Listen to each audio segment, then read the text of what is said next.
Tuesday evening. അപ്പോൾ ഈ തൃശ്ശൂർ നാട്ടിലുള്ള ഒട്ടുമിക്ക ആൾക്കാരും നെസ്റ്റോ കാണാൻ പോയിട്ടുണ്ടാവും. എനിക്ക് വെക്കേഷന് വരുമ്പോഴല്ലേ കാണാൻ പറ്റുള്ളൂ. അപ്പോൾ ഞാൻ വിചാരിച്ചിരുന്നു നെസ്റ്റോ കാണാൻ പോകാമെന്ന്. അത്യാവശ്യം തിരക്കൊന്നും ഇല്ലാത്തൊരു ദിവസമാണ് കേട്ടോ ഞാൻ പോയത്. ക്രിസ്മസിൻ്റെ അന്ന് പോകാമെന്നാണ് വിചാരിച്ചത്. അതിൻ്റെ പിറ്റേ ദിവസം ഒന്നും പോകാൻ പറ്റിയിട്ടാണ്. ഫുഡ് സെക്ഷനിൽ അത്യാവശ്യം നല്ല ഓഫറൊക്കെ ഉണ്ടായിരുന്നു. 99 റുപ്പീസിന് കേക്കൊക്കെ ഉണ്ടായിരുന്നു കേട്ടോ. ഞങ്ങൾ മെയിനായിട്ട് ഗ്രിൽ ചിക്കനും ബ്രോസ്റ്റുമാണ് മേടിച്ചത്. പിന്നെ കുറച്ച് ജ്യൂസ് ഐറ്റംസ്, മയോണൈസ് ഐറ്റംസ് ഒക്കെയാണ് അവിടെ നിന്ന് മേടിച്ചത്. ഇതിൻ്റെ ഏറ്റവും മുകളിൽ ഫുഡ് മോളിൽ പോയിട്ടാണ് ഇരുന്ന് കഴിച്ചത് കേട്ടോ.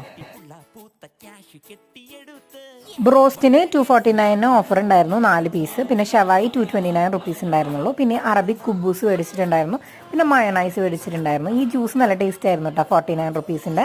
ഓവറോൾ നല്ല എക്സ്പീരിയൻസ് ആയിരുന്നു കേട്ടോ. ഞാൻ ഷാർജയിലത്തെ നെസ്റ്റോയിലും പോയിട്ടുണ്ട്. എനിക്ക് അവിടുത്തെ ഏകദേശം സെയിം ഒരു ഫീലാണ് തോന്നിയത്. അപ്പോൾ ഇതൊക്കെയായിരുന്നു ഇന്നത്തെ വിശേഷങ്ങൾ. ഇനി നമുക്ക് നാളത്തെ വിശേഷമായിട്ട് കാണാം കേട്ടോ.